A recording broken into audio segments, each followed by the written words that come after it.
Hey everyone, it's the Kung Fu Genius, aka Alex Richter, and I just want to let you know that if you're a Wing Chun practitioner, especially from the WT or Leung Ting line, and you want to get really personalized intensive private training with me, you can now apply to do an immersion course with me here in NYC, or if you like the sun, in my Florida home near Orlando. These courses are for instructors or anyone who's serious about learning the art in detail and working hard. I teach in program blocks like Sunam Tao, Chumkyu, Buchi, and Wooden Dummy, and those include the Chi Sao theory, fighting applications, and training methods as well. If you're really serious about learning Wing Chun, check out the link in the description below to find out about applying for a spot. And while you're here, don't forget to subscribe to the Kung Fu Genius on YouTube, like this video, and share it on your social media platforms. And with that, let's get started. All right, peeps, on today's episode of the Kung Fu Genius, the genius will be answering all sorts of hot nonsense from YouTube. Lots of gems, lots of fighting Beerdy in NYC, and lots of, hey, KFG, you need to get off of your Bruce Lee hang-up and do what I say. Let's get to it. He is unstoppable, unbeatable, unbelievable. He's Alex Richter, the Kung Fu Genius. And every day, I practice martial arts.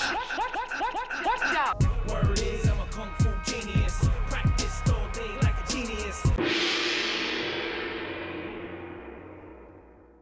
Yo, Dre, man, how you doing? I'm smooth, Sifu. How smooth are you today? Oh, man, like butter. So this is another one of our infamous Saturday morning episodes. This is the thing now. It's kind of becoming a new thing. We usually record on Mondays. Afternoon. We record Mondays afternoon, usually 1, 2 p.m. in the afternoon on Mondays, and then 5 p.m. that same day, we have the premiere of like the next episode. So like Monday is a big KFG day for us. It's a day we record and a day we take part in the premiere. Mm-hmm. And now because of schedules and stuff, we sometimes still record on Mondays, but now we're also recording Saturday morning super early. So if anyone notices like the energy is different in these podcasts, it's just some Saturday morning energy. Don't blame us. Blame Saturday mornings. Blame Saturday mornings. All right, cool. Speaking of Saturday mornings, have you heard that? Great segue, by the way. Saturday afternoon Kung Fu theater. Oh, the new RZA. Shit is fire. That's amazing. Yeah. Yeah. You know I think you have heard it. I have heard it because I'm the one who played it for you. You put me on to it. But our Patreon supporter and longtime fan, Topher Mowry, that other Wing Chun guy. Yeah, he played it for me when I was in Florida a couple of weeks back, and he told me, this is the new RZA joint, and I listened to it a little bit in his car, and then when I got home, I put it on my Spotify. It's awesome. It just brings you back to those days. Topher keeps his ear to the streets. Yeah, he keeps his ear to the streets. When you look at him, you can definitely tell. Yeah. There's a dude who keeps his ear to the streets. You can tell. It's certainly. Yeah, absolutely. Mm-hmm. No, it's great. And no matter what the trends are in hip hop or how things change or whatever. Man, nothing beats a RZA joint. Nothing beats a Wu-Tang joint. Like I've been listening to a lot of old Wu-Tang lately. Okay. And Spotify has a great Wu-Tang channel. Like This Is Wu-Tang, and listen to it when I work out. Mm-hmm. Man, Wu-Tang Clan is so good, man. She's just like the way the lyrics are like, and also the song Triumph from their second, which is like super long, right? I can like rap almost that entire thing from beginning to end. And then like you listen to the words, and that was what 97, right? Yeah. Is this 97? All right. Okay. And you listen to the lyrics, and it's just like the way it's written and the way they flow and the way it's put together. It's like old school kung fu movies, like we talked about many times on this podcast. That era is gone because you don't have people in Hong Kong who are trained the way those old kung fu actors were. Wow. I also feel that modern hip hop, you just don't have people like cut from the same cloth of the Wu-Tang Clan, but not just the Wu-Tang Clan, but even like LL Cool J, like you even like the more poppy side of rap. Yeah. It's not as good as what used to be pop rap back in the day. Yeah. You know? Yeah, no, and another thing they stopped doing was calling out what year the record was being recorded, and you don't hear that. Sue 2022. Yeah, that's right. No, you don't hear that. 93 till infinity. yeah, exactly. Which you would think would date that stuff, but you go like, damn, they were so good back then at, at that time, right? I'm glad they did that. Yeah, absolutely. And Black Sheep and like, man, there's so many old, like, just, I miss old hip. It would be nice to get people who still have those old hip hop skills, maybe also do that stuff with like newer, updated beats and sounds, but still with the old skill. Mm-hmm. But man, it's just like kung fu movies, man. That time is over, man. Yeah. So I'll be listening to Wu-Tang until my dying had day, to be man. there, Yeah, you know. Mm-hmm. Yeah, it's funny. Do you remember the Martin Shkreli thing that happened a couple of years ago? He was that investor guy who defrauded anyone. And then he defrauded album? a bunch of people. He bought that Wu-Tang album, $1 million album. Yeah, and then he bought the album they didn't even know they recorded. That's right. And he bought a pharmaceutical company, and then he started charging like there was a pill for HIV. It was like $13, and he jacked it to like $700 a pill or something like that. And then just like one of the most hated people or whatever. Well, he eventually went to jail for all that fraud shit or whatever. And the word is that he got his ass beat in jail because, like of all the stuff he did with the Wu-Tang Clan. Apparently, Ghostface Killah knew some people in the joint that he was at, and those guys slapped the shit out of Martin Shkreli or whatever. Did you see the video that he recorded with the guys on the other side when he was like threatening Wu-Tang? Yeah, I did. Yeah, come on, Ghostface, you're gonna disrespect me, and it just was like, you are just a rich white kid hanging out waiting to get your ass beat. But I was reading something because I was like going through that old case, and when they had the trial here in New York City, they had a really hard time finding jurors who weren't like biased against him because, well, first of all, if you ever look at that guy, he just has a punchable face. Yeah. Like you look at him, he's got that smirk on his face. You just want to punch him right in his freaking face. I want to elbow him. Yeah, that means I got to get closer to him. If that person walked into City Wing Chun, having not said anything, I would just elbow them in the face for having that face. All right, I'm sorry, sir. You have a face that needs to be elbowed. All right, and it was funny. There's like a New York Times article from a few years back where they had so much difficulty getting jurors for that trial. And one of many of the jurors, obviously, because they're trying to find unbiased jurors, one of the jurors said, oh, he's got a punchable face. They said that. Yeah, and of course that juror was dismissed, wasn't taken. And there was another juror that was dismissed, and the reason was because he said, yo, that dude disrespected the Wu-Tang Clan. And I just go like, wow. I just that's such a great thing. Like someone was dismissed as a juror for saying he disrespected the Wu-Tang Clan.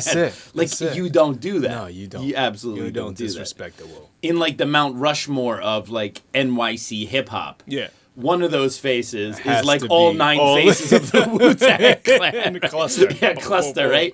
And then a few others. Yeah, no. I'd still love to hear that album, though. Apparently, he live streamed it when he bought it, and that's the only time it's ever been broadcast. Right. Whoa. Yeah. There was only ever one copy ever made. That was the whole point. Well, the live stream was recorded. What did we...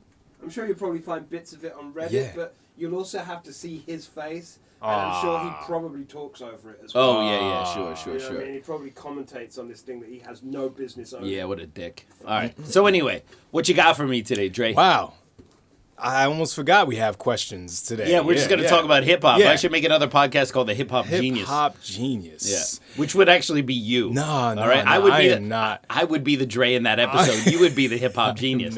Wouldn't that be funny? Like, that's the topic you know a lot about, and then I'm the dude throwing the hip-hop questions? I mean, hey. We should do that. That's what people want. The Hip-Hop Genius. Give the people what the they want. HHG. I lived through some stuff. Yeah. I got to say. I've lived through it. Yeah.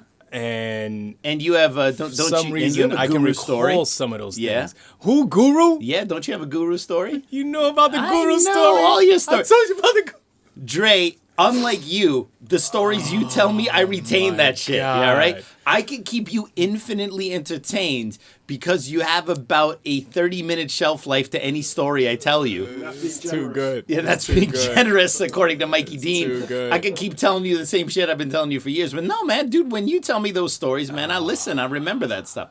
It's how my brain works. All right, so I might as well just tell it because it's part of history. It's part of history.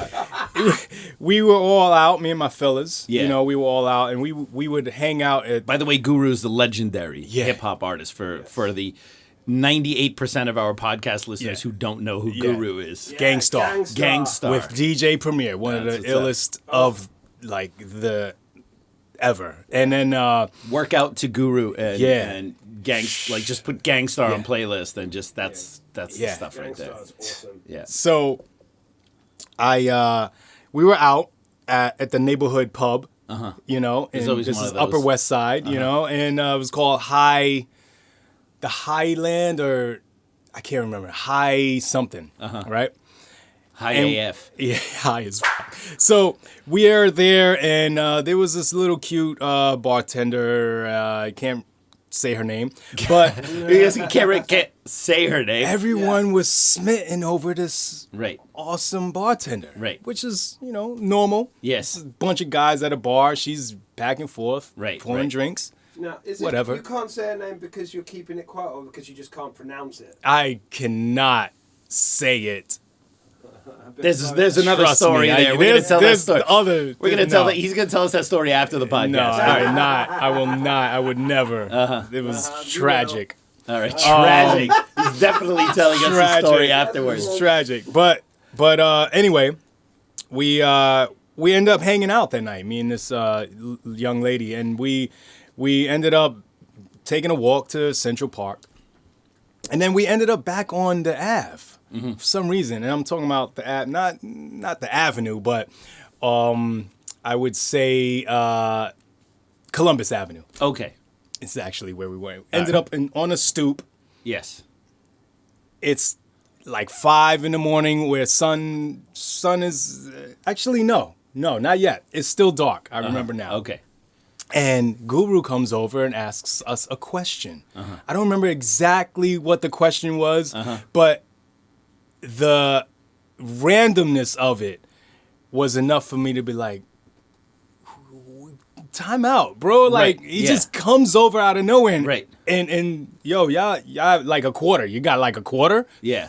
Oh, I thought he was gonna say like he came up to you. He's like, "Have you ever danced with the devil in the pale moonlight?" No, not that good. All right. Okay. But it was just random, blah, blah, blah.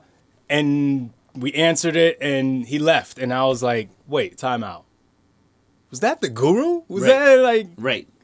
And he asked you a question like he knew who you were. Yeah. Yeah. Yeah, it was so awesomely strange That's to awesome. have man. that happen. That's amazing. That's Yeah. amazing. But anyway, what's the first question? Captain Cavern. Captain Cavern. All right, here we It's go. going to be Captain Crunch Yeah. or Captain Caveman. All right. You remind me of Captain Crunch sometimes. What about Captain Ooh. Caveman? I wish he had Whoa. the hair, the bangs. You're right. Mikey If he Deane. only had the bangs. Mikey Deane's got Yeah. some Captain Crunch energy. Yeah. Captain Crunch. Holy got cow. it. I never realized that. Yeah, Yo, this guy has to be his new hip hop name, Captain Crunch. Captain Crunch. All right. Captain Crunch. All right, we're still not to the question. We're 12 minutes into this episode. Hello, Alex. Thank you for your amazing channel. I was wondering, do you think there is a need for another, more definitive Bruce Lee biopic? Maybe directed by an A-list director? And if you think yes, how should it be made? Should they address or suggest the drug stuff and how? Should it be shot in different languages, English, Cantonese? What do you think? That's a great question, man. Wow. Yeah, well, most of the Bruce Lee biopics, and that's being generous, let's just say all of them, have their problems. Except all for right. Dragon. Except for Dragon, the Bruce Lee story, which is the most perfect Bruce Lee biopic ever. It's the best. It's the best, most accurate. All right. They got the demon that was chasing Bruce Lee throughout his entire life. They got that. They nailed that Yeah, part. yeah. Right. Amazing. Because Bruce talked about that all the time. Had illustrations in his notes about Right. that demon. Right. And in certain photos, if Bruce is in front of a mirror, you can actually see the demon chilling in the background. So they actually did a really good job on Dragon, the Yeah, Bruce I Lee bet story. he's still chasing him. Yeah, he's still Yeah. chasing him somewhere, right? Maybe he'll come after Shannon at some Oh, point. yes. So, but I digest. So, that's a difficult question because, this overlaps with a bunch of different things, okay? One, being accurate and faithful to the actual story of Bruce Lee, and then also it has to be able to sell, all right? If you did an accurate and faithful depiction of any celebrity, it would probably not be the movie that sold. You know what I mean? Because for the most part, a huge lion's share of what we do in our daily lives is kind of mundane. And the behind the scenes stuff is not nearly as exciting as, what the press, what your press is about your life. If you follow my Instagram account at the Kung Fu Genius. Yeah. And you look through that, you would assume that literally all I do all day is like work out and do Kung Fu and teach Kung Fu, and you'd be right. Yeah. But most people, it's not really that accurate, all right? And so... It's a little downtime. A little downtime here and there, right? Well, no, I mean, to be serious, Bruce Lee's real life, for as short as it was, is really an amazing story. I mean, someone who... in the 1940s, Chinese, but born in America. His father was an actor, goes back to Hong Kong, becomes a child actor. He's a troublemaker, a troubled youth, starts learning martial arts, has to leave Hong Kong for whatever reason, comes to the States basically penniless. How was he born in America? His father was traveling. His father was an opera actor. And they had a gig in America randomly. They were touring. They were doing like a multi-city tour, which included San Francisco, also included New York, and maybe even Seattle or Los Angeles. I don't know. And they were touring with the opera, so the family was there. And Bruce's father, Lei Hoi Chun, and his mother Grace, they were together in the States when she gave birth to Bruce Lee in San Francisco. So that's why he was an American citizen. So they let you travel.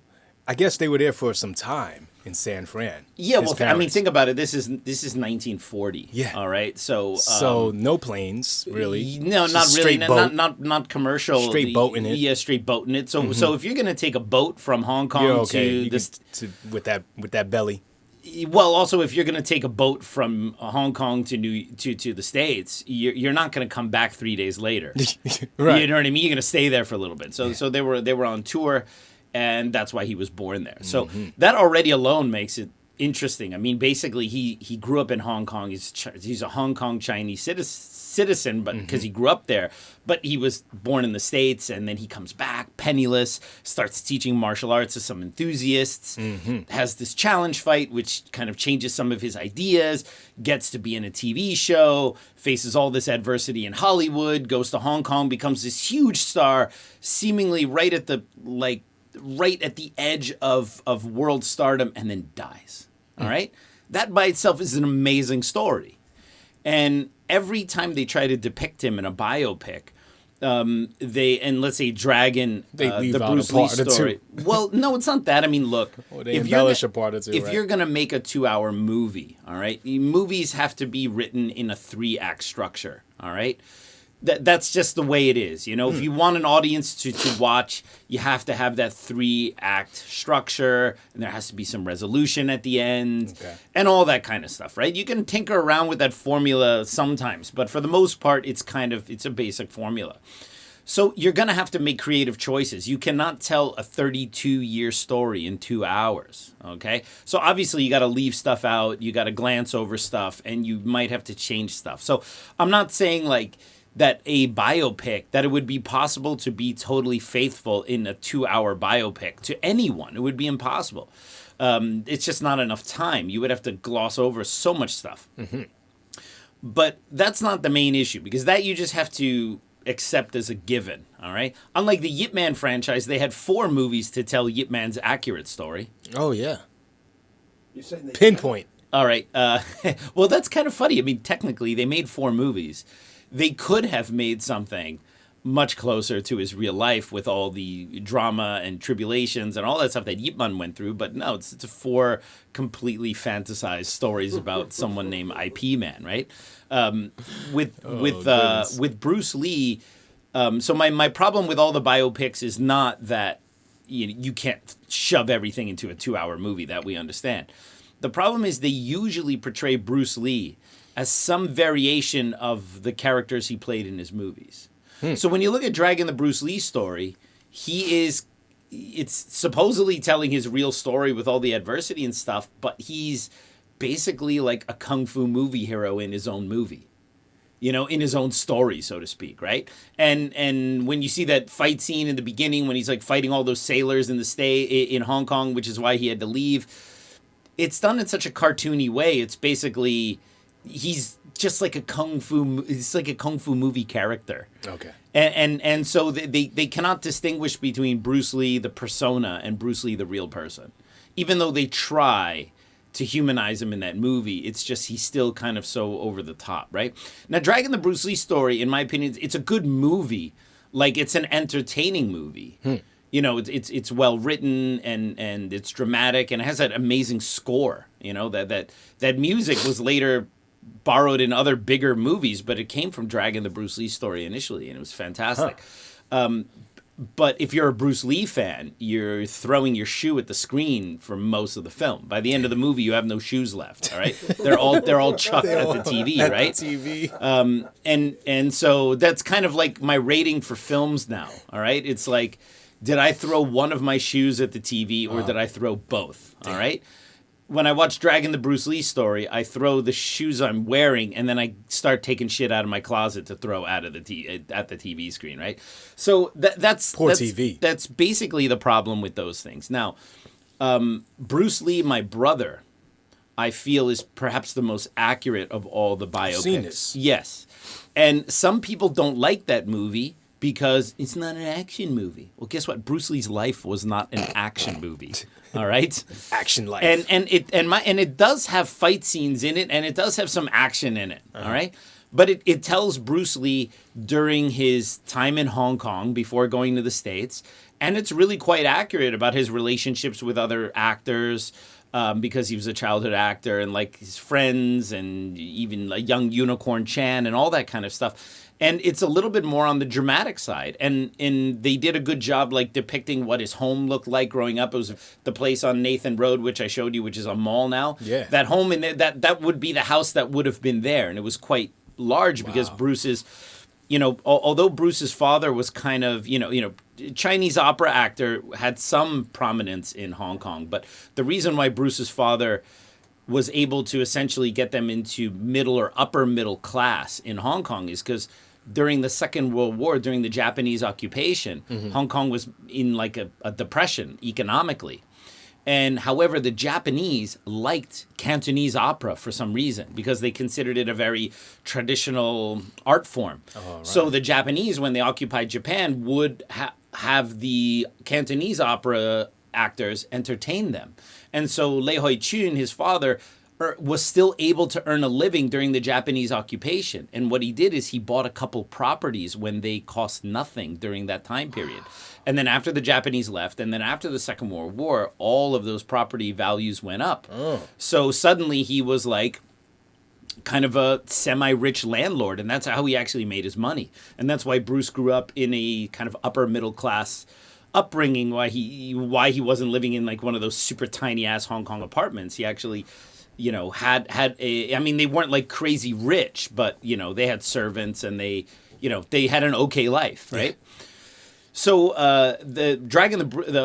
Bruce Lee, my brother, does a much better job of telling that story. And the CGI they did to make Hong Kong look like Hong Kong from the 1950s. Okay, yeah. Is like if you compare it to a movie that came out around the same time, which was Yip Man 2. Yip Man 2 is supposed to also depict Hong Kong in that same time period, more or less, as Bruce Lee, my brother.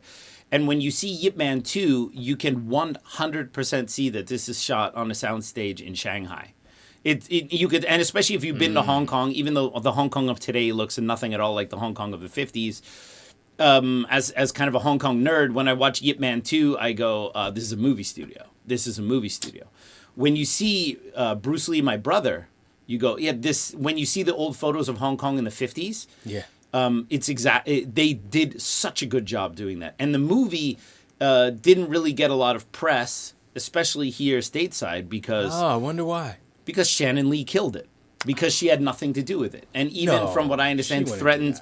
litigation because the movie was written by her aunt and uncle, Bruce Lee's brother and sister, who wrote the story. And Shannon is so litigious.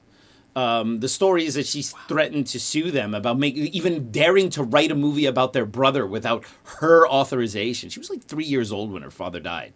But if you listen to her, you will think she knows everything about her father in a way like as if she was a fully mature adult who spoke Cantonese at the time of her father's death, which she was neither of those things. All right? She still cannot speak Chinese. So what she really can understand of even watching her father's early films, I'm not entirely sure. But when I saw her for the Warrior premiere, when they premiered the first episode of The Warrior, she literally on stage said, "No one knows my father better than me." And I almost choked on my own saliva when she said that. Because I know people who know more about her father than she does, right? And also people who are way more respectful to her father's image, right? She wants to be the arbiter of all things her father, yet will sell Bruce Lee's likeness to Johnny Walker, for that Johnny Walker commercial. I remember that commercial. Yeah.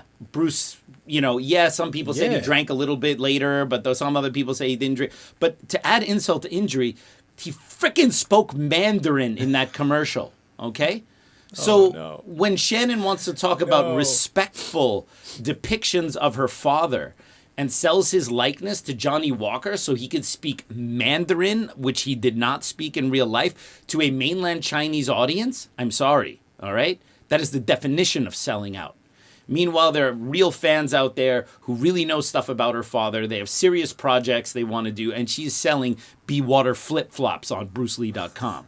I mean, stop, okay? So anything that has Shannon's stamp of approval on it is automatically going to be a turd burger, all right? That TV series they made in China again, in Mandarin, that multi-part TV series. Way too multi. Yeah, typical, of many Chinese drama, they could be like 25 parts or something like that, right? Which, again, would give you a chance to really tell the story over a number of episodes so you could do it in more detail. Again, it's another fantasy depiction about Bruce Lee for a mainland Chinese audience that doesn't know anything about the real Bruce Lee. It panders to mainland China. Shannon signed off on that. Meanwhile, her uncle and aunt wanted to write this honest depiction of Bruce Lee during his time in Hong Kong. And if you watch Bruce Lee, My Brother, Phoebe and Robert are in the beginning of that film talking about how this is them telling their story. That's a disclaimer because of Shannon. All right? Can you imagine Bruce's flesh and blood? They want to just make a movie, and they actually have to put themselves on film at the beginning of the movie saying, hey, this is just our viewpoint of Bruce Lee's story because of the Wicked Witch of the West there who's going to try to sue them or whatever, their niece, okay? I mean, it's shameful, all right? So the problem with figuring out how to do these biopics is dealing with Shannon and her very disrespectful depiction of her father in many respects. Like, since she took over the Lee estate from her mother, since she kind of took over the reins and they got rid of people like John Little, like people who actually gave a shit about Bruce Lee, the stuff that they do, the ESPN documentary, they didn't even have the respect to get good versions of the footage to use in that documentary. They use grainy old crappy. They repurposed the stuff from the old Lifetime documentary or the one with Richard Graves or Robert Graves from way back in the day. Right now, they have like HD versions of a lot of the old footage of Bruce Lee, like at the tournaments and stuff like that. They didn't even use that in the ESPN doc. It's like they did everything on the cheap. And they tried to rebrand Bruce Lee in it, and it was just terrible. I mean, there are way better documentaries out there that already exist. And the depictions of Bruce Lee in that multi-part Chinese TV series is garbage. And so that's the big problem, right? So if you do something officially with the Lee estate, it's going to be Bruce Lee, it's going to be awful. And I think the only way you could do something really respectful and accurate and entertaining, and have it approved, would be to do a multi-part TV series. I don't think you can do it in a movie. I think you do a 10-part TV series like on Netflix. Each episode is at least an hour. And you tell the story throughout his entire life. So, like, to answer the question, you know, when he's a kid, he's in Hong Kong speaking Cantonese, not speaking English to his father, like in Dragon, the Bruce Lee story, or speaking English to IP Man, all right? You know, and you get real Chinese actors in Hong Kong, and you depict him as a young Chinese boy in Hong Kong, struggling, starting trouble in Cantonese. Then by episode 2, or episode 3, however you want to do it, say episode 2. At the end of episode 2, he's boarding that boat to go to the States. Episode 3, he's in Seattle or in San Francisco as he first gets there, and he's struggling to improve his English, and he's starting to teach, and you transition it over. So you cannot do it in a biopic. I think you could do it in a 10 or 12-part TV series. And then you just show him, you know, his English is getting better. He's teaching more. He's refining his philosophies, his fight with Wong Jack Man, how that changed him. And you do a TV series, but you do it correctly and you do it accurately and with context. And you can also show the darker side of fame, because that's also part of the story when he starts getting big and how his life starts to spin out of control and all that kind of stuff. And then he dies at the end, right? I think you could do it. But the problem is you have the Wicked Witch of the West standing in front of that iron gate, not letting you do anything, right? But we gotta risk I getting sued. I got a coupon code for Bruce Lee Be Water flip flops I can give you. All right. Oh wow. Yeah, that is the Lee estate now, ladies and gentlemen. Nice. All right. So anyway, what you got next? Oh man. Hey, Kung Fu Genius listeners, if you're looking for an easy way to support this podcast, please consider joining the Kung Fu Genius Patreon. You can support for as little as $5 a month and get access to episodes a few days early. Higher levels of support get additional goodies, exclusive content, and even your name in the description. The baller level of support will give you the opportunity to be a Dre for a day and give me a rest from this guy over here. A link for the Kung Fu Genius Patreon page is in the description below. You can also support us by subscribing to the Kung Fu Genius on YouTube, liking this video, and sharing it on your social media platforms. When you subscribe on YouTube, don't forget to hit that bell for notifications so you will know as soon as a new episode or a premiere is available for you to watch. For those of us who listen to us on audio, it's a huge help if you don't just rate the podcast, but also write a review wherever you listen to the Kung Fu Genius, such as Apple or Google Podcasts. I really appreciate it. And now back to me. ISL 2005. That's what's up. Does anyone know if Steve McQueen already studied some martial arts before meeting Bruce? I wonder this because on the Pierre Burton interview, Bruce mentions how tough McQueen was. Bruce didn't even mention any other students besides McQueen and Coburn. So with that. That's a great question. I'm not the Steve McQueen genius. So I don't know. I know dick about Steve McQueen besides some stuff about his relationship to Bruce Lee. I was at Canepa, which is a rare car dealer out in the Bay Area where they have like sport cars, like high-end exotics, but also old crazy stuff. Yeah. And they have a car museum there, and they had one of Steve McQueen's race cars. And because he was like big into racing cars. He was like a man's man, you know? I don't know what his martial arts training was previous to Bruce Lee. The only thing I can say is that when Bruce Lee said that he was kind of a tough guy, you know, like, oh, he had the toughness, that has nothing to do with whether he did martial arts before. I mean, people can be tough without martial arts. There are people who are just naturally tough. They have that attitude. So the fact that he said Steve McQueen was tough isn't some kind of euphemism for he had previous martial arts experience or not. I did recently, like a couple of weeks ago, I came across a photo of Steve McQueen hitting a heavy bag. And when I looked at his face, he looked like he was a little bit younger than the time he would have been with Bruce Lee. So, but again, I could be totally wrong about that. But, you know, maybe he did some boxing or maybe he, you know, practiced hitting a heavy bag before he met Bruce Lee. But I really don't know that. Now, as for Bruce Lee only mentioning Steve McQueen or James Coburn in that Pierre Burton interview, well, obviously, Bruce had a few celebrity clients. You remember after he lost Green Hornet, basically he was kind of a celebrity to the stars, which although it was kind of cool, he didn't really like that because Bruce wanted to be a movie star. So Bruce had other movie star connections and had trained other movie stars, had trained Sharon Tate and Roman Polanski. But at the time of the Pierre Burton interview, which I believe is probably after Fists of Fury but before Way of the Dragon, they were two of the biggest stars. So that's the reason why he mentions them. I mean, He probably didn't want to mention Roman Polanski because Roman Polanski was still dealing with the fallout of the murder of Sharon Tate and all that kind of stuff. So that's probably why he didn't say, "Hey, I told Roman Polanski," like, you know, because Bruce had some that was weird for him because he knew Sharon Tate and she was murdered, and he knew Jay Sebring, the hairdresser, and he was murdered. You know, so that's probably why he didn't bring up the Roman Polanski thing, right?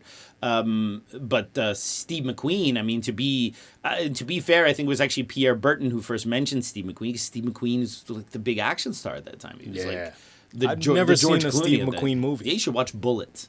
Bullet. Yeah, you should watch Bullet. Wait, I almost watched Bullet. Yeah. What? Fun fact, my ex-wife's grandfather was in Bullet. Oh, no kidding. Yeah, you know the guy, he doesn't actually have any dialogue, but he's the driver. Okay. It's like bald-headed and it's Right, just yeah, like, yeah, sure. He's got a big part in it. Right. I think he says 2 lines the whole thing. Right. My ex-wife's grandfather. And Wow. There's pictures of him all over her apartment, even back when we were married. Wow. In Wow. the same spot. Yeah. Okay. Steve McQueen's son was in the first Karate Kid. What? Chad McQueen. Chad McQueen. What yeah. a name. Oh my Yeah, God. Chad McQueen. Yeah. Like, can you come up with any more like SoCal name? What's your name, bro? Yo, I'm Chad McQueen, bro. All right. I forget. I wish his, I had that name. I forget his character's name. Yeah. But he's the guy. Do you remember during the tournament at the end of the first Karate Kid? All right. Where Daniel gets the kick. No, He does- Daniel is in the changing room putting on his uniform, and the guy's like, "What's the matter, mommy? Not here to dress you?" And he's like, "Hey, I'm talking to you, punk." Boom. He's like, "Come on, make a move." That's Chad McQueen. Yeah. Wow. And I forget his name. His name was like, I don't know, Bucky, or he had some kind of name like Dutch. That was his name, Dutch. Yeah. But he was like kind of within the Cobra Kai. He was like one of the tougher guys. But he didn't want to come back for the Cobra Kai series. I guess he's too McQueeny to do that. Oh, man. Yeah. So anyway, I don't know. So everything I've said in this answer to this question is everything I know about Steve McQueen. Like I don't know anything else. All right, that's it. Oh man. All right, what else you got? All right, Butcher Wing 100. Heard Beerdy will be on Viking Samurai soon. What?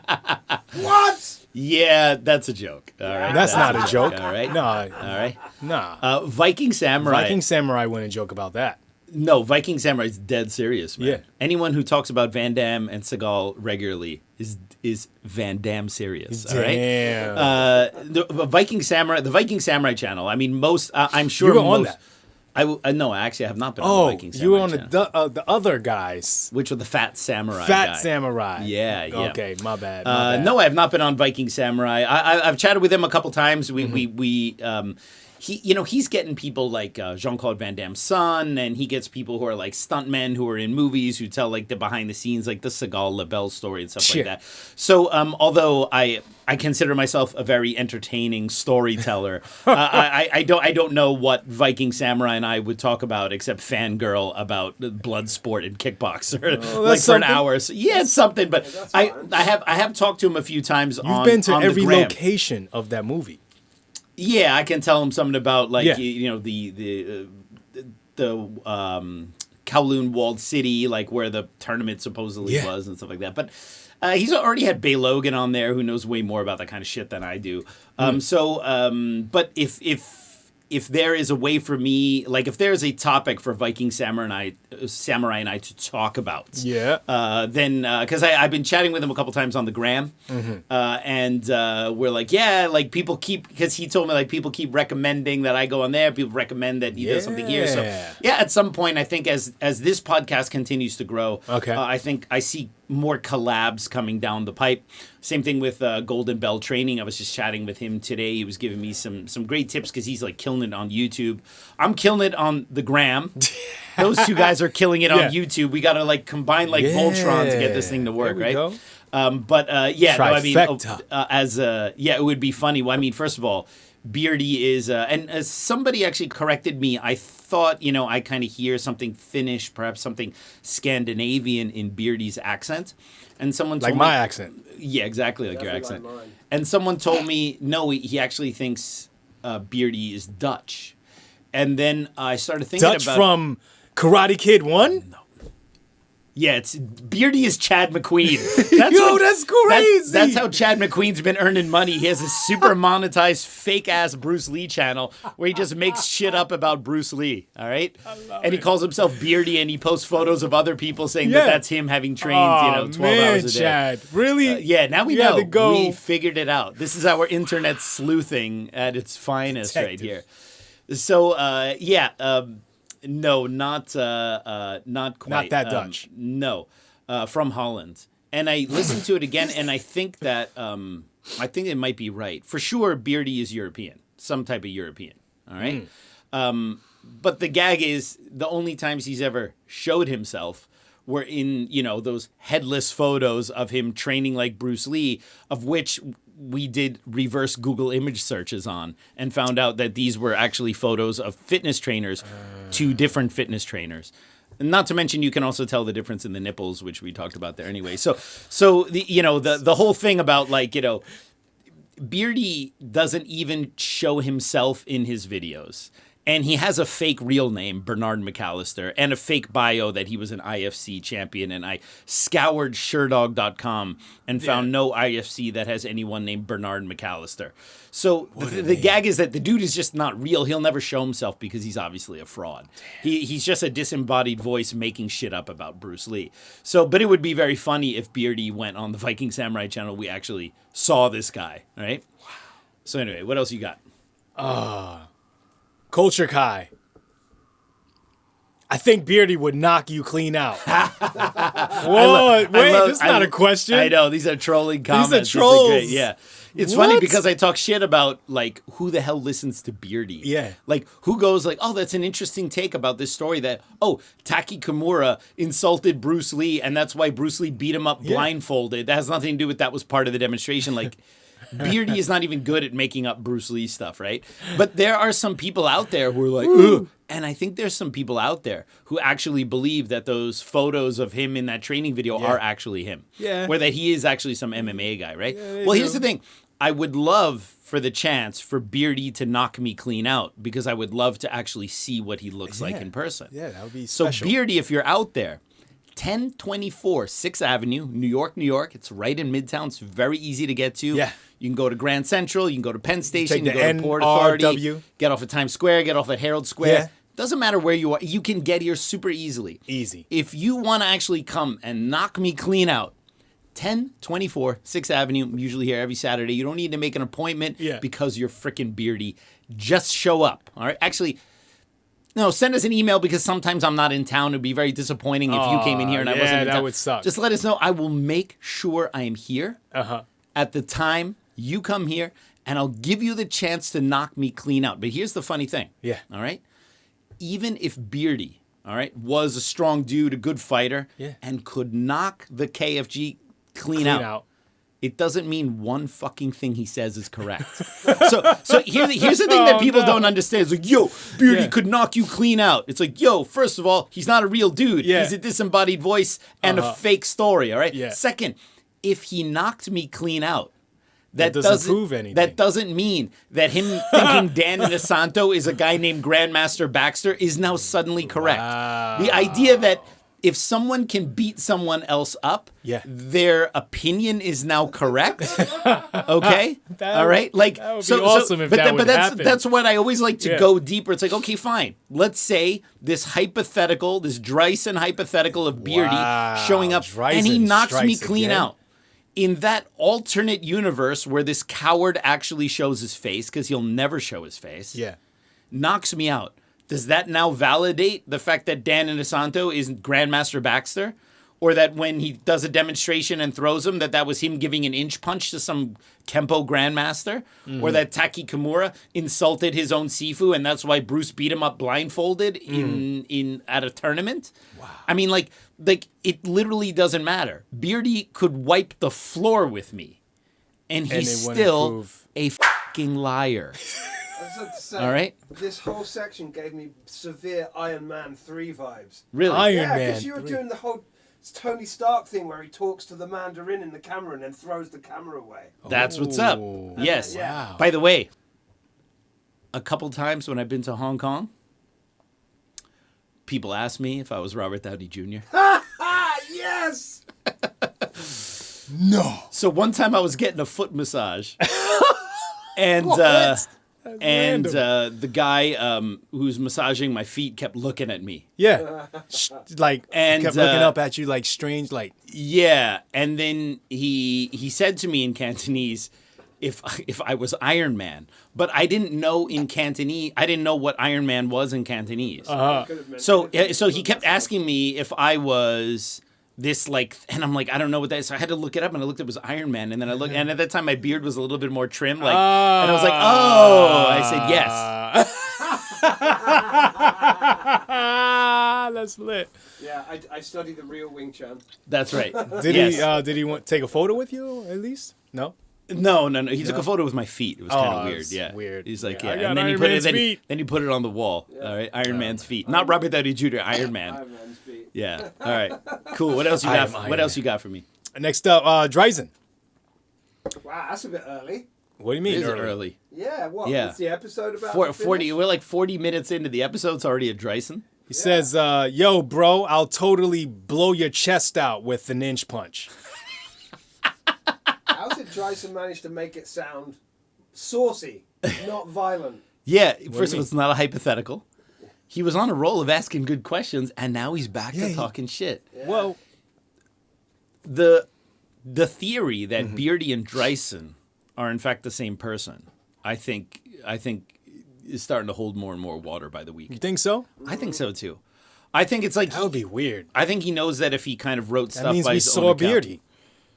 Yeah. So Beerdy looks like you with hair.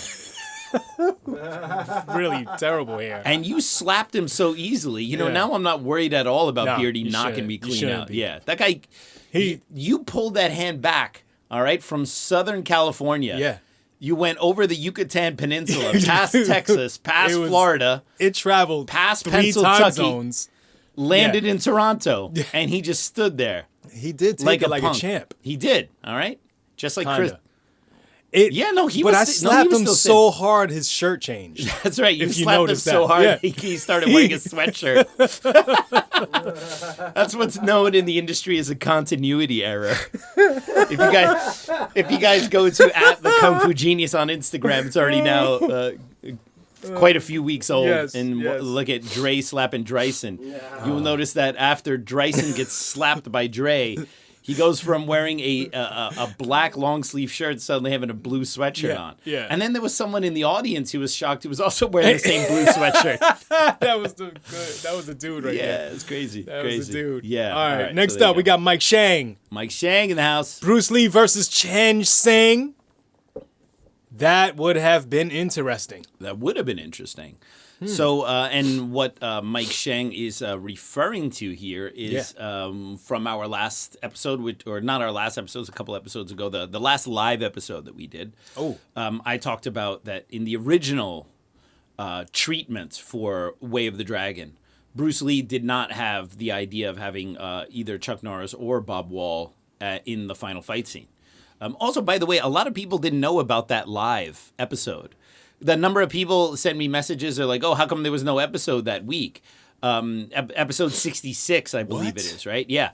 Because for some reason, when you do a live stream, YouTube does a really poor job of promoting it as a regular video afterwards. Like when I post one of these regular episodes, people will see it and people can find it. For some reason, the live streams after they go live, they get kind of buried in there. But if you guys go, for our listeners here on YouTube, we have a Kung Fu Genius podcast year 2, because we're in our second year, playlist where we put all of these episodes there. So for some reason, the YouTube is not recommending the videos, or you subscribed and you're still not getting notifications. You can go to the playlist. You can get notifications off the playlist, and you can see all the episodes there. So, basically, every 4th episode we do a live stream now. Yeah. And that live stream episode counts as a regular episode, but sometimes it just gets buried in the algorithm and not shown. So anyway, so just for people who don't know. But anyway, for that last live stream, I talked about in the original treatment, Bruce Lee did not have the idea to have either Chuck Norris or Bob Wall as the final villains, but wanted to have a quote-unquote Japanese karate guy, but played by a Chinese actor, and have either another Japanese fighter also played by a Chinese actor, Lam Ching-ying, all right, from Prodigal Son fame, right? I cannot divulge how I know that, all right? I can just tell you that there is no greater source than the source I got that from, all right? So I can tell you, love it. there are very few things I can say this about, but I can tell you with 150% confidence. Certainty. Wow. And certainty that Bruce Lee wanted Chun Seng and Lam Ching-ying to be the two baddies of Way of the Dragon originally. And now that obviously was changed to Chuck Norris, and then Bob Wall was in there, and then they had Wong In-sik play another Japanese fighter, which is funny because he's actually Korean. So that stuff was changed out. Now, who actually changed that and why? Whether at the last moment they decided, okay, well, Bruce Lee beats him. You know, there was somebody in the comments who said, oh, well, by putting Chuck Norris in there, this was helpful in him getting back into Hollywood because he beat up a Westerner. But I have a feeling that a lot of this stuff, these are narratives that are decided after the fact. Like, oh, obviously, Bruce wanted to fight these Caucasians because that allowed him to get back into the Hollywood game. That's possible, but how are you going to substantiate that claim? I don't like it's stuff that sounds nice, but it doesn't mean that it's true. But it could be true. I don't know. But I can tell you with 150% certainty that in the original treatment of Way the Dragon, it was not Chuck Norris and it was not Bob Wall, which means that it was also not Joe Louis first, and then Joe Louis got switched over to. What? It was the Hong Kong actor Chan Seng, who just passed away about 1 to 2 years ago. You talking about Joe Louis, the boxer? No, Gao Cho. Yamo Gao Cho. All right, Joe Louis, the salty American, late salty American kickboxer. All right, too and bad karate he has the champion. same Right? name as other. Yeah, but not spelled the same. You're right. All right, I know. Joe Louise. Joe Louise. But so Chan Seng was kind of a stoutly built Chinese actor. He did a bunch like a of Lo Ming. Yeah, and was a kung fu star in his own right. I didn't even know he was on Bruce's radar, but Bruce basically wanted him to be the baddie there and have Lam Ching-ying, who was also he was very close friends with at that time, be the second bad, probably a combination between Bob Wall and Wong In-sik's character in Way the Dragon. That was supposed to be Lam Ching-ying, and the main baddie was supposed to be Chan Seng. And from what I can tell, I cannot reveal my source. I don't think the Coliseum was actually where they were going to have that final fight. So they definitely did have. Damn. They definitely did. They pulled a lot of shit out of their ass. Yeah, but I mean, they did a good job. I mean, I like how they did it or whatever. But in the initial iteration of it, which I have on the best authority, all right, it was Chan Seng. You gotta tell me who this is. It was Chan Seng. You know who it is. All right. Can you imagine Bruce and Lo Ming in the movie together? That'd be amazing. Fire. Yeah. No, it would have been great. I mean, like as a team. I think what the cool thought experiment about stuff like this is also like, had Bruce Lee lived. Think of all the and let's say Bruce Lee did not get too much into directing. Let's say Bruce decided he still wanted to be a kung fu actor for, let's just give it 10 years until 1982, 1983. So you think about all the other actors in Hong Kong who were big at that time. Now, mind you, he also could have come to the States, and then the thought experiment would be, well, what American actors would he be teamed up with? But that's not the thought experiment I want to do right now, because that's a lot less interesting, all right? And we already talked about Bruce Lee with Charles Bronson and you know, maybe Clint Eastwood, all that kind of stuff. But let's just say Bruce had stayed in Hong Kong in some bizarro world, Dyson hypothetical, and continue to make big banger Hong Kong movies in that kung fu style, all right, for the next 10 years. Yeah. What would be the cool team-ups? And assuming there are no restrictions about studios, like obviously the Venoms guys, of which I'm wearing the shirt today. Oh, yes. They were tied by contract to Shaw Brothers, but let's pretend none of those shackles exist, all right? Because Bruce Lee, having not died, would, let's say, have caused a ripple that changed the entire Hong Kong film industry, and there were more studios and less of these kind of Shaw-like contracts, okay? Can you imagine a film with Bruce Lee and Gordon Liu? Oh, that's right, because they're from the same studio. Well, no, they're not. Wait, no. Gordon Liu's Shaw Brothers, but I'm saying what am I thinking? we're taking all studio restrictions away, right? Out of the equation. And you know, there are a lot of people who talk about like Bruce Lee never really made a kung fu movie. Right. He almost... Because when we mean by kung fu movie, we mean a film that focused on either a specific style or really used kung fu shapes. When you look at Bruce Lee's choreography in Big Boss, you have kicks and spins and stuff, but you have like big John Wayne punches. You're not seeing like specific kung fu stuff. And even when you see Bruce Lee fight, for example, in Way of the Dragon, he's still using his kicks and his boxing and his punches. The only time he does kung fu is when he demonstrates a form. Like he'll go there and he'll you know, before he fights the Italian dudes, he throws up some shapes and then he just beats that guy's ass with a punch or a kick. Big right? Boss, there is a kung fu shape in that movie when he does that thing in the cutout in the wall of the barn. Oh, okay. I thought you were going to talk about like the naked Thai girl or something. No. He was busting shapes. Busting mad shapes. Yeah, so I mean, and even like Fist of Fury, I mean, when you actually look at the fights, it's like, you know, I mean, Bruce knew what looked good, but I'm not saying this to be insulting at all, but it was like, it's generic kicking, straight kick, round kick, side kick, spin kick, John Wayne punches, in Fist of Fury, a couple little phrases of Jeet Kune Do and Wing Chun and some boxing like stuff, but you know, he wasn't really doing like kung fu per se, even in Fist of Fury, which is supposed to be held at the Jingwu Academy, right? Way of the Dragon, certainly not. Enter the Dragon, you know, besides him busting some shapes in his room, he's not really using those shapes when he's fighting, right? But can you imagine Bruce Lee in like although it would be very much not what he was into, but can you imagine just like one Bruce Lee film where he's busting kung fu shapes with Gordon Liu? Can you imagine that? But with Bruce Lee's power and grace, right? A film with him, Bruce Lee and Gordon Liu, directed by Lau Ka-leung.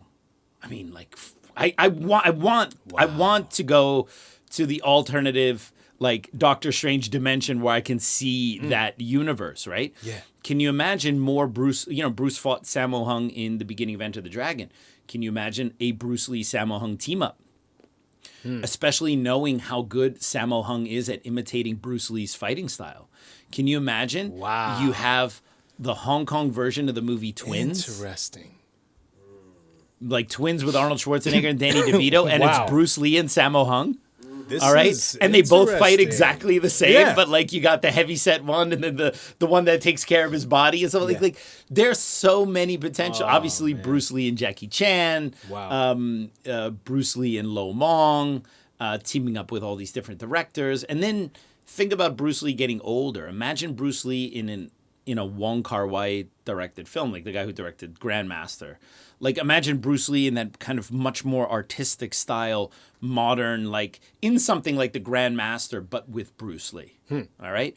Imagine, those kind of films, like what that would be like. Imagine him in a kind of more wuxia, mohap kind of, you know, sword flying, even though that wasn't really his thing, but you just like the way Bruce Lee would have done it, he would have tried to make it new, he would have made it different, you know? I think it would have been amazing. There could be a way to do it through animation, though. Yeah, but it wouldn't be the same. It's not him. No. It's not him. His brilliance is gone. Damn it, damn. And we're just talking about it years later like a bunch of saliva drooling idiots. So anyway, what else you got? Oh, man. Wally. Wally. Don't know anything. Stop talking shh. Ooh. Man, these are trolls like you're putting in all the trolls today, right? Yeah, what's up with that? Troll episode. We get a bunch of trolls in the comments. Stop talking shh. People get upset when I say stuff or whatever. But you know, the funny thing is they do it in such a non-manly way, all right? First of all, a fake YouTube handle without a photo. It's like, look, we have lots of anonymous people out there or people who don't use their names, but they have normal comments and, you know, they contribute to the KFG podcast. Course. But I have a feeling that there should be a rule. If you're going to talk ish, if you're going to be aggressive and violent in the comments, like, oh, I'm going to beat your ass and stuff like that, you should use your name and your real face. Otherwise, you're just a bitch. Because I mean, come on, like you look at something that you don't like, and you get your panties in such a twist. And, I don't like this. You should stop talking. As if I'm gonna read the comment and go, yo, man, Wally in the comments of YouTube told me I should stop talking ish. I think I'm going to stop my podcast now because of this guy, all right? And if you got something to say, 1024 6th Avenue on Saturday, just Come show through. up and say to my face, you know what? You can sit in Dre's chair, all right? If you don't like something I say or you think you know more, sit in Dre's chair and challenge me. All right? Like Charlie Murphy, you know, talking about Prince. Challenge him, all right? You want to challenge the Kung Fu Genius? Come here, we'll put you in Dre's chair. You can match me on anything you want. I'm happy to be corrected live. What's up? I got a gift for you. Look, this is the weapon of choice of all these people. The weapon of choice for all these people. It's a keyboard, warrior. all right? Keyboard warriors, the lot of you. Yeah. So Wally, if you want me to stop talking ish, come to the Kung Fu Genius podcast and make me. That's all an right. open invite. What we got next? Truth serum. You seem like a very talented martial man. Not really. Why don't you get off the Bruce Lee hang-up and show the readers your skills? God, what's up with the trolls today? I mean, geez, Bruce Lee is getting so overdone on YouTube. Poor thing. Is he getting overdone on YouTube? Okay, so we the first year we did the Kung Fu Genius podcast, we didn't know what would stick. That's why when you look were at just throwing shit on the when you look wall. at year one, all right, until we figured out that the easiest podcast we can do is just answer questions because then we don't have to write shit. Yeah. The first few episodes, I'm like, okay, I gotta like, what are we gonna do? And I was like racking my brain like to figure out. Because I have so much to talk about, but it's like going to a restaurant with a big menu. You don't know where to start, right? And then, we did the ninja episode. We did this thing. We did Fight Quest. We did, and we saw the stuff that stuck, some controversial stuff like the Fight Quest episode. People like that stuff. New York stories. People like that stuff. And the AMAs generally were kind of all round kind of winners. But we started to notice something in particular, that any episode that referenced Bruce Lee automatically did better than the ones that did not. Automatically, too. So the thing is that I don't earn a living doing the Kung Fu Genius podcast, all right? But I still would like more than 3 people to listen to the Kung Fu Genius podcast. So until the main talking point changes. Now, look, we do AMAs, Ask Me Anything episodes. Some episodes, I will admit, are very Bruce Lee heavy. Where 70% of the questions are Bruce Lee, all right? And I guess this is my fault because I put the questions That's in. okay. All right. But well, the questions you're also are asking what people are writing on there, Yeah, right? So the so thing is, we're literally answering what people are asking. Right. So if people are asking me lots of stuff about Bruce Lee, Yeah, I don't make up the questions. well, guess what? That's what I'm going to talk about. All right. And the other thing is that in many episodes, even though Bruce Lee might appear in the thumbnail and it might appear that that's the topic, sometimes that's just the first question.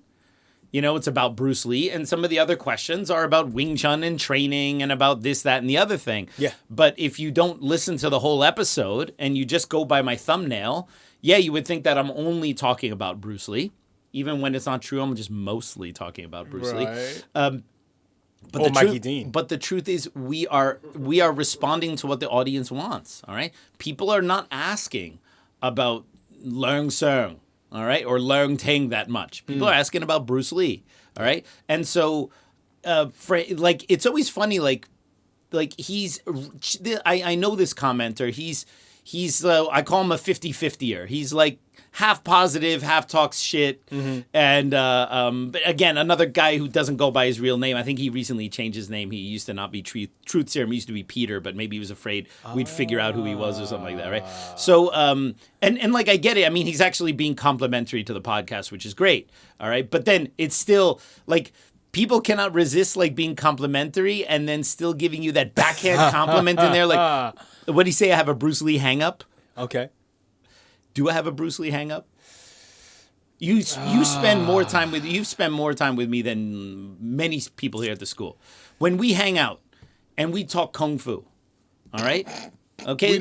We don't talk about Bruce Lee. We actually don't talk about Bruce Lee that much. I talk about Wing Chun. I talk about this. I talk about boxing. We talk about fighting. We talk about stuff in Hong Kong or whatever. Like, if Bruce Lee comes up, Bruce Lee comes up. Right. But to say that I have a Bruce Lee hang up, I mean, I'm definitely influenced by Bruce Lee. But guess what? The Bruce Lee stuff sells. All right? And I'll put Bruce Lee on my thumbnail, even if 90% of the episode I'm not talking about Bruce Lee, just for the first 10%. All right. Although it's usually much more than that. But the thing is that it's not a hang up. We're just responding to what the audience wants. Right. And then he says he wants me to show the techniques. Dude, that's what I get paid to do. All right. The worst thing I can do, and I've talked about this before, is start to try to teach Wing Chun. First of all, there's a podcast where half of our audience listens to this on audio.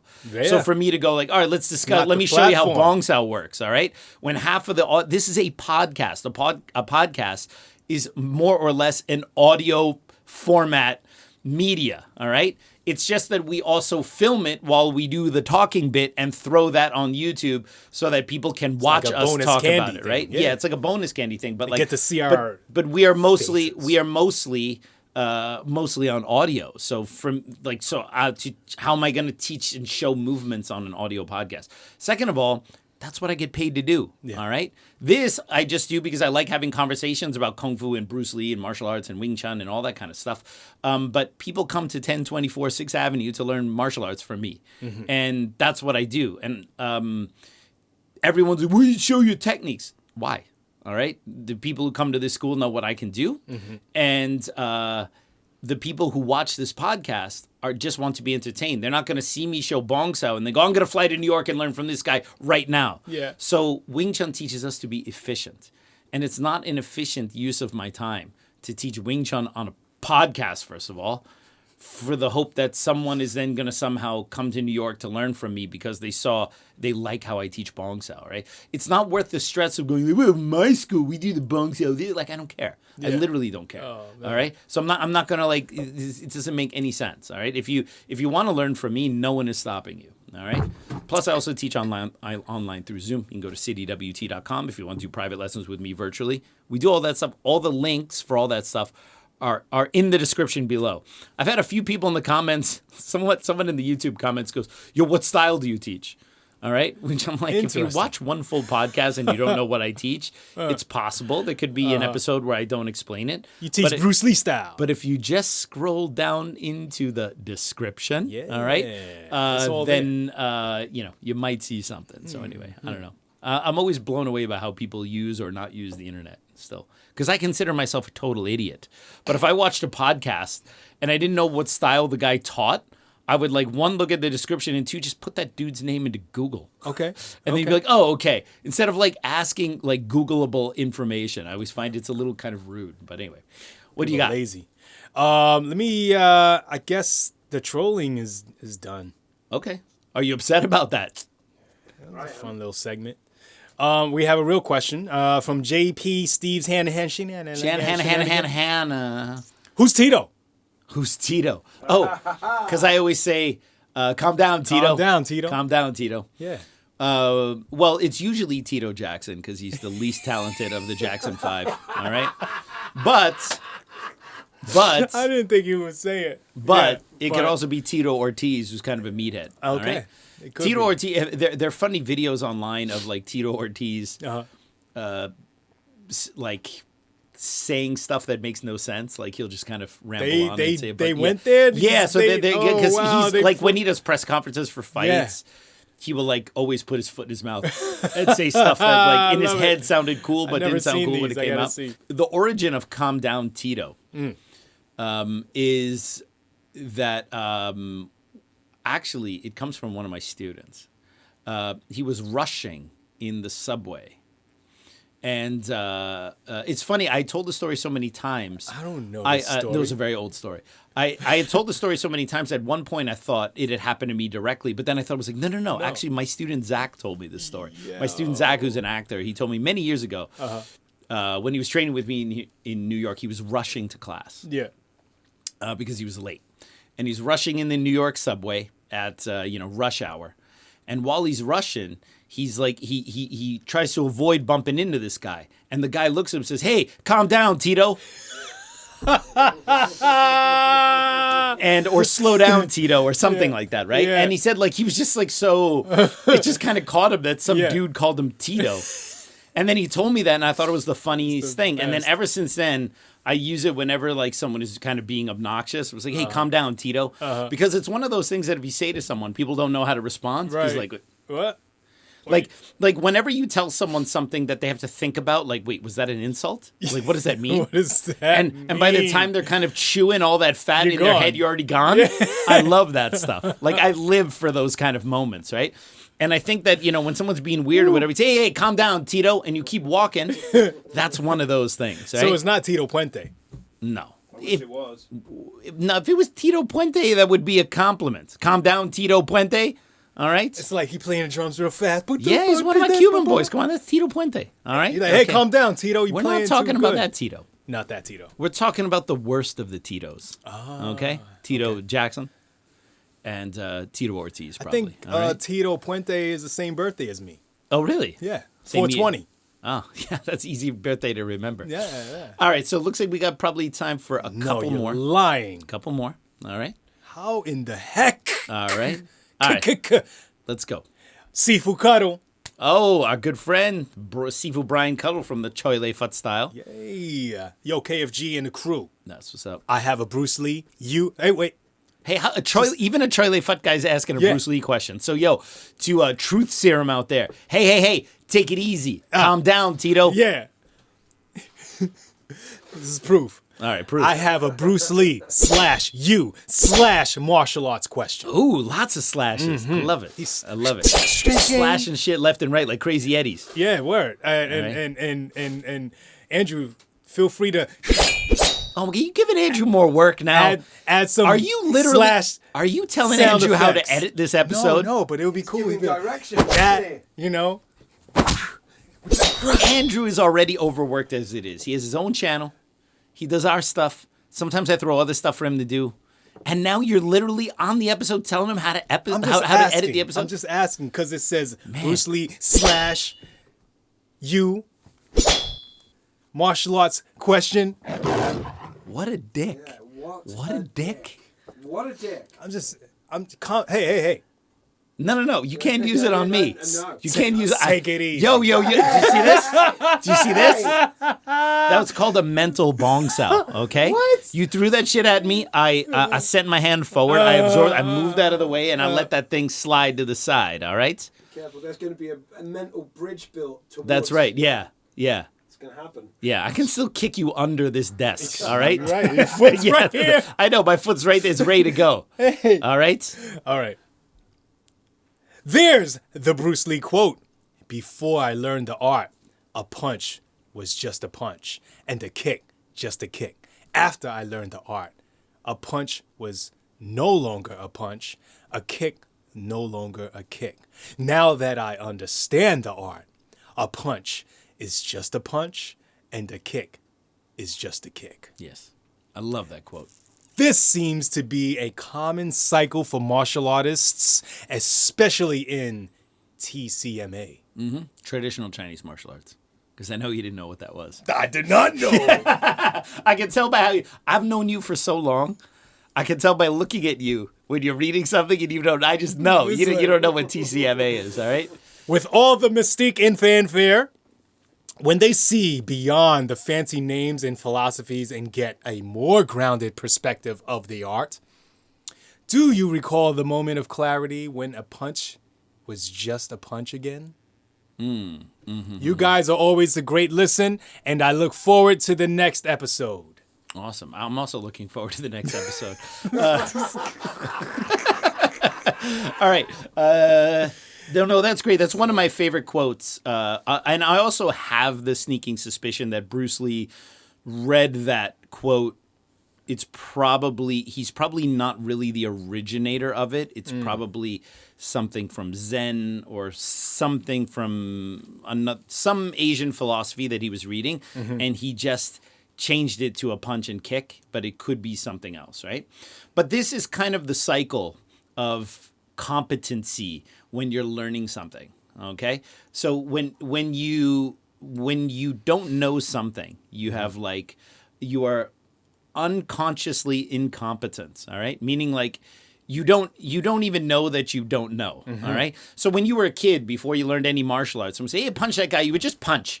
Or you wouldn't think about the way you do it, the timing, the type of punch, how you land, where you land. You would just punch, All right. Hey, kick that dude. You just go in, kick. You wouldn't think about how are you supposed to chamber your leg, the timing, the distance, right? Yeah. So to a certain degree, before you learn something, there's a freedom. All right. Because you are not bound by the dogma of a style or by the way of doing it or following the Wing Chun way of kicking or the Jeet Kune Do way of kicking or whatever. A kid would just punch or kick. So that's like a punch is just a punch, a kick is just a kick because you don't know, freedom. right? Total freedom, Yeah. right? But you're also to a certain degree unaware that you don't know. Yeah. All right? This is the unconscious incompetence, right?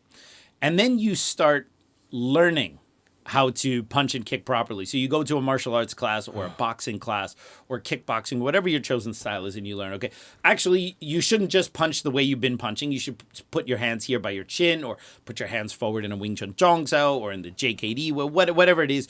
And then the punch should travel in this path to the target. You should land with these knuckles. This is how you generate power. This is the distance of timing. This is how you do it in sparring. And now you got to learn all of this stuff to get good at it. All right. And now you have conscious incompetence. All right. Now you're aware that you don't know because there's so much you need to learn. So you're going like, okay, and my elbow needs to land in this position. And to a certain degree, you lose the naturalness you had before you even knew how to punch or kick. Mm-hmm. All right. So before your kid, like, hey, if your boy told you, hey, go punch like that, you usually go, you'd punch like that, and you might even do okay. Yeah. And then it's almost like you start learning and you're almost like now so worried about doing it wrong, you're almost less effective than before you knew how to punch or kick. Right. Because now you're worried about your stance, you're worried about your posture, your timing, your distance, how you breathe or don't breathe or whatever, right? But then when you start mastering that skill, it now becomes something like that's integrated in your nervous system, in your motor skill memory, or whatever, however you want to define it. And then you have unconscious competence because now you can just do it. All right. And it's natural. So when you're sparring and, your Sifu says, hey, step in and punch, you just step in and punch or kick that person or throw your hand this way. You just do it because now you understand it. So to a certain degree, by really training anything, and of course, this analogy could go for any motor skill. It's not limited to fighting. All right. It could be anything else. By the time you really can do something well, you then kind of you return to that same naturalness you had like when you were a kid just throwing punches and kicks without thinking about it, right? Because now you do it with good technique and you do it with good timing and precision and with, there's an idea behind how you do it, but it's so ingrained it's now natural, right? And that's what we're trying to do. And when you see a lot of the discourse in martial arts, it's not how it should be done, this, or the bong sao should be like this, what you're seeing is you see a lot of people who are fighting who are in that second stage. All right? So most of the comments, it should be like this or whatever, these are people who are still at that second stage. All right? It's like you're not at the point yet where you can just do it in a way where it's so natural that you're still futzing on details because you're unsure and you are triggered by people having different details than you. No, the Wing Chun punch should be executed this way. No, the Wing Chun punch should be like this. And you're triggered because someone is saying it should be done differently. And you have confidence issues about someone contradicting what you're learning from your Sifu. And then that makes you feel like you need to lash out because you're a second stage bitch. That's what it is. All right? Okay? You should either be a first stage bitch who's natural and doesn't care and fires punches and kicks without thinking. Yeah. Or the third stage bitch don't know they don't know. No, the third stage, they're natural. They do everything. They put all in all the time, right? Okay? Yeah. The problem is, y'all a bunch of second stage bitches. All right? Okay? Arguing about the angle of the pinky ring knuckle because you're not sure yet. Because you think that that's the thing that makes the difference and not the hard training. All right? Because the truth of the matter is, someone who's trained really seriously can apply an inferior style more effectively than someone who has not trained as seriously but learned a superior style. Because ultimately it comes down to the person who's doing it. So someone might have mistakes in their Wing Chun according to how you do it, but they trained it like such an intense maniac, they'll beat your ass. All right? Because you are a second stage bish. All right? Okay? It's okay to be profound. a second stage bish. We're all, and in certain skills, I'm still a second stage bish. I'm right? a second stage bish. Totally, in right? typing. I have to say, even in my knife techniques, in my bachamdo, I'm still a second stage bish. I'm still, I can teach it and I know how to do it, but I'm no third stage bish in my knife stuff. Got it. All right, Okay. For sure not. All Okay.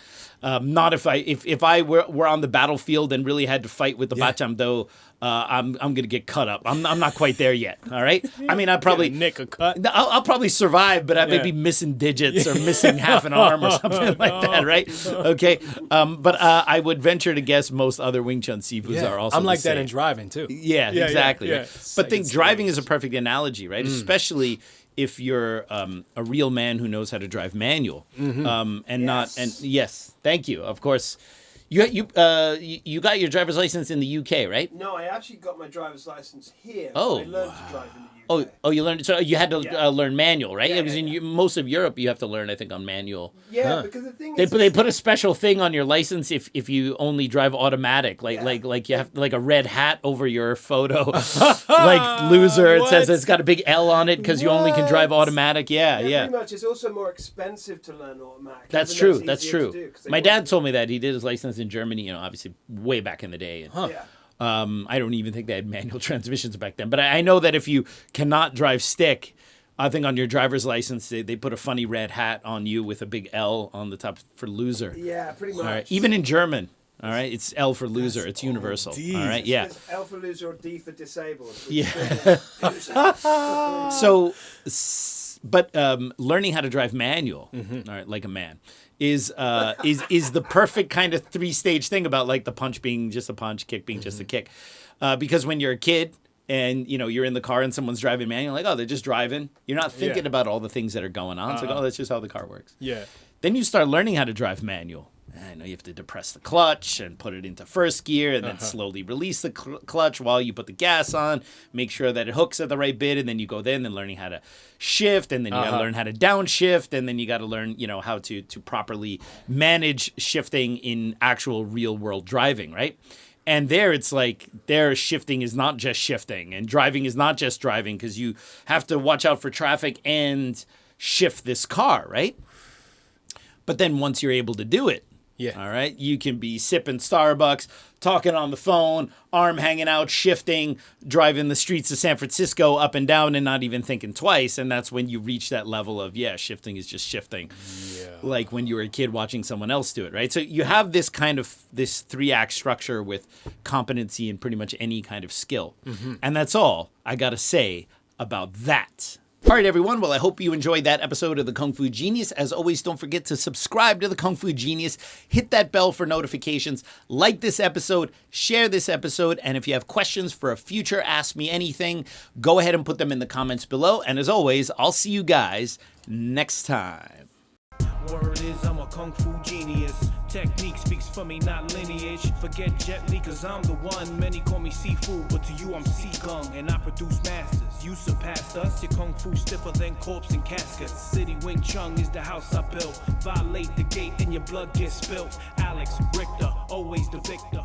All right, peeps. On today's episode of the Kung Fu Genius, the genius will be answering all sorts of hot nonsense from YouTube. Lots of gems, lots of trolling and patrolling. No.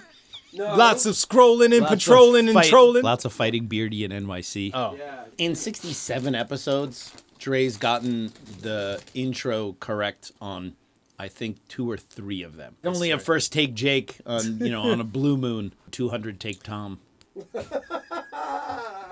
All right, peoples. On today's episode of the Kung Fu Genius, the genius will be answering all sorts of hot nonsense from YouTube.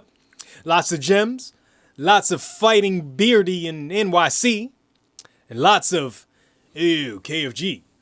You gotta stop talking all that yish and Jesus. do what I say. God, it's so slow and laborious. That's what I say. God, it was just do what I say. slow. These allergies, man. Oh, right. That's excuse. Watch Yeah. He's on Benadryl now. This is how you know. get over your allergies. Excuses. Yeah, he's started to turn into the excuse genius. Ha!